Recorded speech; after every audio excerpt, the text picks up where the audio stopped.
भाई साहब हैं आते पीते सब हिल गए होंगे पेपर देख के। Paper was very tough, difficult level पे पेपर था। और जब आप लोग एग्जाम हॉल में बैठे होंगे और एक क्वेश्चन थोड़ा सा लग रहा होगा कि आ रहा है, फिर अगला पढ़ते होगे यार आ ही नहीं रहा, तो ये रहा होगा। पेपर टफ था। घर पे बैठ के हो सकता है थोड़ा आसान लगे, लेकिन 2 घंटे का जो एग्जाम हॉल का प्रेशर होता है उसमें देखा जाए तो पेपर टफ था। और सबसे बड़ी दिक्कत क्या है कि इसमें ऑप्शन ई का भी बड़ा रोल था। कई सवाल ऐसे हैं जिसका आंसर ऑप्शन ई रहेगा, और वो ऑप्शन ई कट ऑफ को डिसाइड करने में बड़ी ही भूमिका में रहता है। आप लोग अपना कमेंट सेक्शन में बताना कि कितना क्या सही हुआ, एक प्रॉपर आइडिया लग सकता है ना कि यार इस रेंज में लोग ज़्यादा हैं। सबसे बड़ी बात यह है कि इसकी कट ऑफ कम रहनी चाहिए। मतलब आई थिंक मैं ऐसा मेरे को लग रहा है कि कट ऑफ कम रहेगी, क्योंकि जो लोग पेपर देने जाते हैं एग्जाम हॉल में बैठते हैं, सिली मिस्टेक सबसे होती हैं। ऐसा नहीं है कि आपसे ही हुई होंगी, सभी से होती है, ह्यूमन नेचर है। और इसका जो लेवल था, चाहे वो कंप्यूटर हो, भाई साहब जन्नाटे उड़ गए जन्नाटे।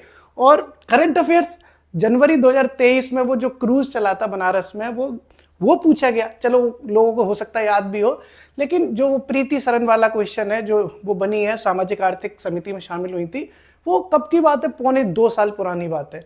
इसी तरीके से वो नेफ्रिटोमाइसिन, हालांकि वो दोबारा भी थोड़ा सा जो एंटीबायोटिक है वो थोड़ी सी पॉपुलर हुई थी, लेकिन वो भी बहुत पुरानी करंट अफेयर्स है।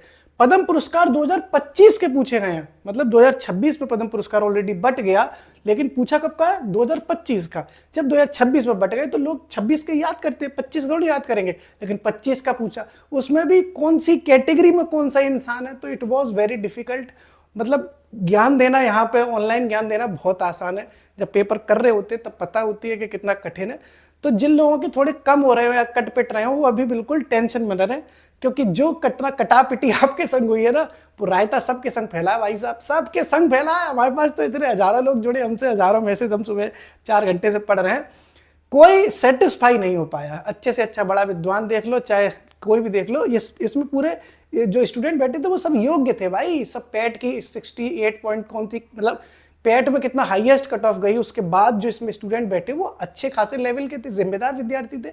और सब के सब इस वक्त जो है धक धक धक धक वाली यात्रा में ही है।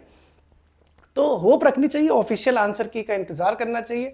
अगर आपको थोड़ा सा लग रहा है कि इसमें उम्मीदें ज़्यादा हैं, तब भी दिल थाम के बैठना चाहिए। और आपको लग रहा है कि मेरा बिल्कुल नैया डूब गई, तब भी दिल थाम के बैठना चाहिए, क्योंकि ऑफिशियल आंसर की का वेट करो। इस पेपर में तुक्के का रोल अच्छा खासा चला होगा, क्योंकि अगर क्वेश्चन नहीं आ रहा और किसी ने रिस्क लिया और उसका सही हो गया, तो तुक्के की भी संभावना रहती है। ऑब्जेक्टिव पेपर है, तो अभी से मन छोटा करने की या मन को बहुत ज़्यादा प्रफुल्लित करने की आवश्यकता नहीं है।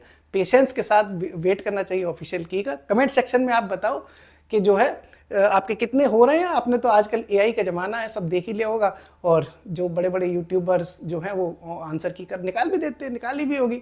मेरे को लगता है कि भाई पेपर टफ था। मैं अपने पर्सपेक्टिव से बता रहा हूँ कि मैं किसी भी लेवल पे ये तो कह ही नहीं सकता कि पेपर इजी था, ना ये कह पाऊंगा कि पेपर मॉडरेट था। पेपर मॉडरेट से बहुत ऊपर था। एक आध 2-4 क्वेश्चन 5 क्वेश्चन सरल आ जाए, इसका मतलब पेपर सरल थोड़ी हो गया। पेपर में भाई गुलोटिन प्रस्ताव, कंगारू प्रस्ताव, अच्छे खासे लेवल के क्वेश्चन है ये सब। गुलोटिन प्रस्ताव, ये सब मतलब पॉलिटी का ये कुछ जो क्वेश्चन आया, और भी जो क्वेश्चन थे वेरी टफ। तो कमेंट में जरूर बताओ ना कि कितने सही हो रहे हैं। बाकी तो सब यही ऊपर वाला रखेगा। ठीक है, ऑल द बेस्ट।